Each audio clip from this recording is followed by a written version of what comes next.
so glad y'all could join us this evening for this interview. I have some questions first. I'd like to start with Sister Bailey. Sister Bailey, what challenges do you face?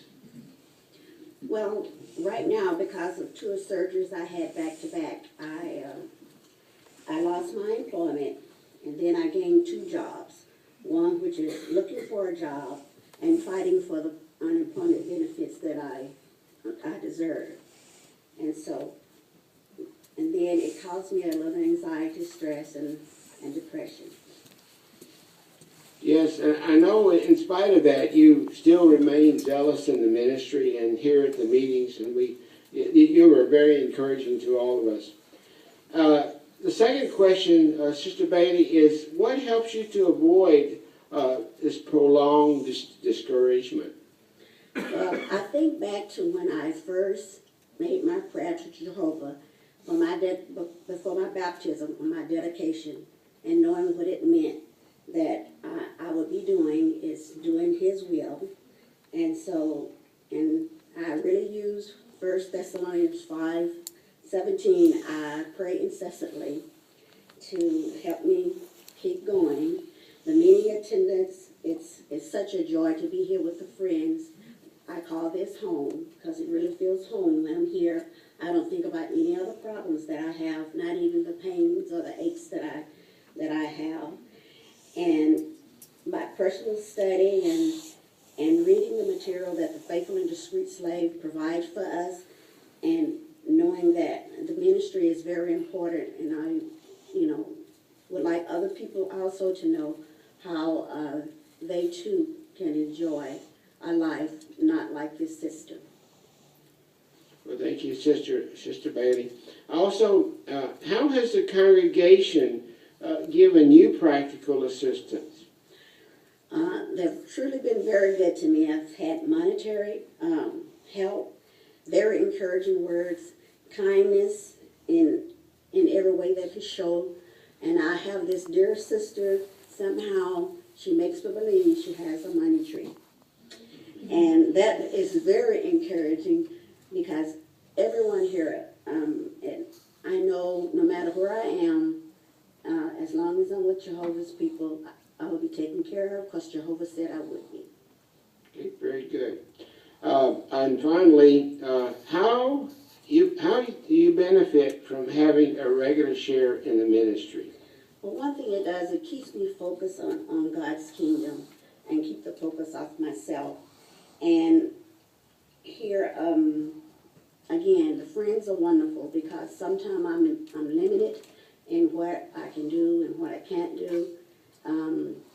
I may not can stay out as long, but they're very kind and taking me back to my car. And even one time when I was feeling bad, the sister wouldn't even take me to my car. She took me home, and the friends let my car stay at their house for a couple of days. Well, very nice. Now, Brother Castillo, what challenges do you face? Brother Cash, I still feel young, but I'm not. My body tells me different. I do suffer a lot with my feet. I have neuropathy on my legs, and I struggle to walk. It's a struggle every day, but I know that it's a challenge for me to come here. But Jehovah, like you read in Philippians 4:13, Jehovah imparts power to me.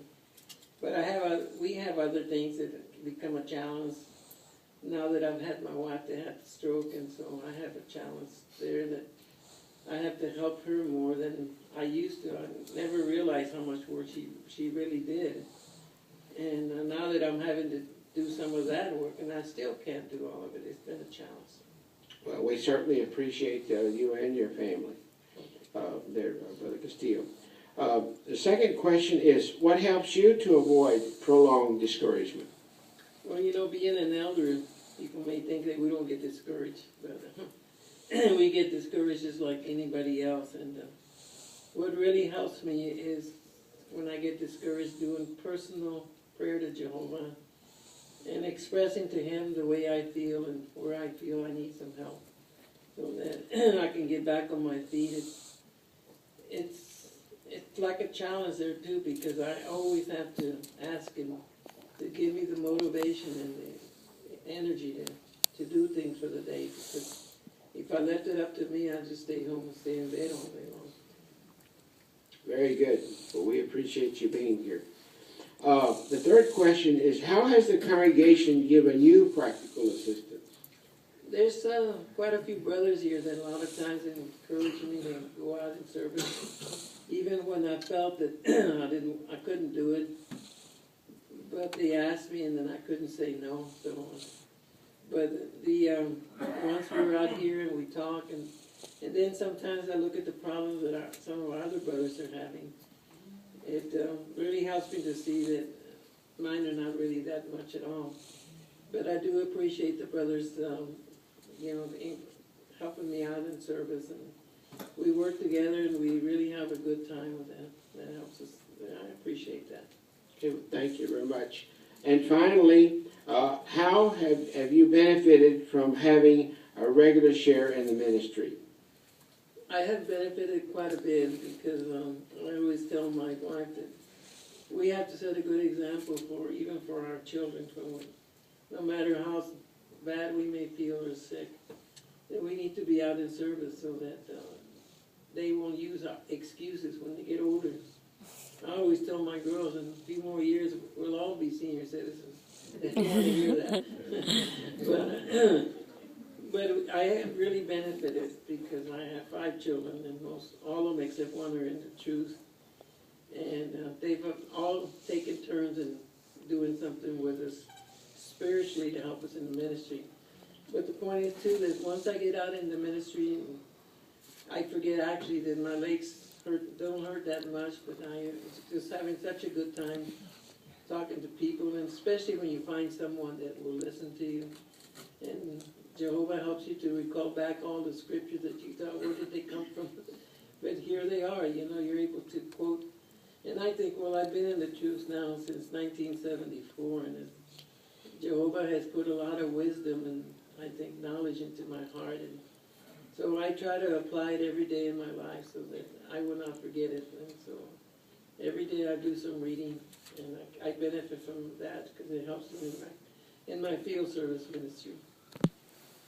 Don't we appreciate these fine brothers and sisters? Thank you very much.